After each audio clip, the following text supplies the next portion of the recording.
আজকে আফিয়ার ঘটনাও আমরা মনে রাখি নাই, তনুর ঘটনাও আমরা মনে রাখি নাই।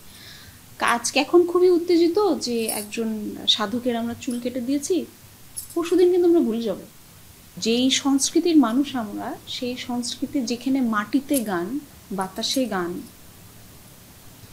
সেইখান থেকে আপনি সঙ্গীত চর্চা সরিয়ে ফেলতে চাইবেন সেখানে, এবং যেখানে বাউলের দেশ সেখানে আপনি বলবেন যে কেন তুমি এই মতবাদে বিশ্বাসী। আমরা সাধারণ মানুষ অনেক বিশ্বাস করে, অনেক ভালোবেসে এই দেশটাতে এখনও আঁকড়ে ধরে, স্বপ্ন ধরে বেঁচে আছি যে এই দেশে সংস্কৃতি চর্চা হবে, এই দেশে মানুষ ধর্ম বর্ণ নির্বিশেষে সবাই তার মতো করে থাকবে, ভালোবাসবে।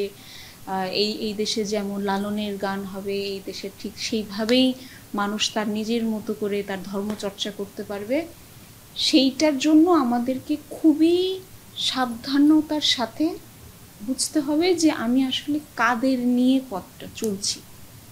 তা এত সহজে তো আর ফ্যাসিজম চলে যায়নি। আপনি চাইলেই কাউকে বলতে পারেন না যে কেন তুমি এই মতবাদের, অথবা আপনি বলতেই পারেন না যে তুমি কেন এই গানটি শুনো, তোমার হাতে কেন একতারা অথবা দোতারা, এটা আমি বলতে পারি না। এবং যেই সংস্কৃতির মানুষ আমরা, সেই সংস্কৃতি যেখানে মাটিতে গান, বাতাসে গান, সেইখান থেকে আপনি সঙ্গীত চর্চা সরিয়ে ফেলতে চাইবেন সেখানে, এবং যেখানে বাউলের দেশ সেখানে আপনি বলবেন যে কেন তুমি এই মতবাদে বিশ্বাসী। এগুলো আমার কাছে ভীষণ বোকামি মনে হয়। আপনি যদি আমাকে বলেন, এটা আমাকে বোকামি মনে হয়, এবং এইটা বেশি দিন টিকবে বলে আমার মনে হয় না। কারণ দিন শেষে বাঙালি বারবার ঘুরে দাঁড়ায়, সে তার অস্তিত্বকে টিকিয়ে রাখতে জানে। সেটা আগে থেকেও দেখে এসছি আমরা, সামনেও দেখব। অস্তিত্বের লড়াই বাঙালি জাতি সবসময় করেছে, করে যেতে হবে।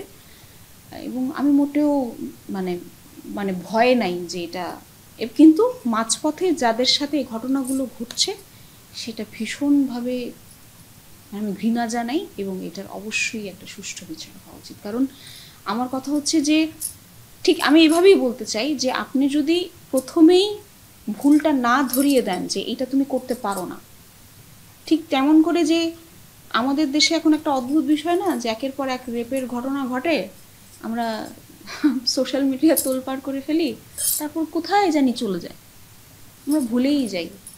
আজকে আফিয়ার ঘটনাও আমরা মনে রাখি নাই, তনুর ঘটনাও আমরা মনে রাখি নাই। আজকে এখন খুবই উত্তেজিত যে একজন সাধকের আমরা চুল কেটে দিয়েছি, পরশুদিন কিন্তু আমরা ভুলে যাব। তো এই যে ভুলে গেলাম, আমরা আসলে এই ঘটনা থেকে কি শিখলাম, অথবা এই ঘটনাটার পরে আমরা উত্তেজনা ছড়াই, কিন্তু আমাদের আসলে এইটা যে করা উচিত নয় সেই মানুষটাকে জানানো, এবং একটা উদাহরণ সৃষ্টি করা যে না, তুমি চাইলেই পারো না একজন শিশুকে অথবা একজন নারীকে রেপ করতে, তুমি চাইলেই পারো না আরেকজনের মতবাদের উপর হাত দিতে, তুমি চাইলেই পারো না রাস্তার কুকুরকে দেখলে ঠাস করে মেরে দিতে। তো এইটা না, আমরা খুবই এরকম ফুস করে উঠি, তারপর আবার হারিয়ে যাই, আবার আমরা নতুন কোনো এজেন্ডা নিয়ে লাফালাফি করি। তো একটা জিনিস প্রবলেম হলে সেইটাকে শেকড়টা উপড়ে ফেলাটা খুব জরুরি, না হলে ওটা আবার হতেই থাকবে।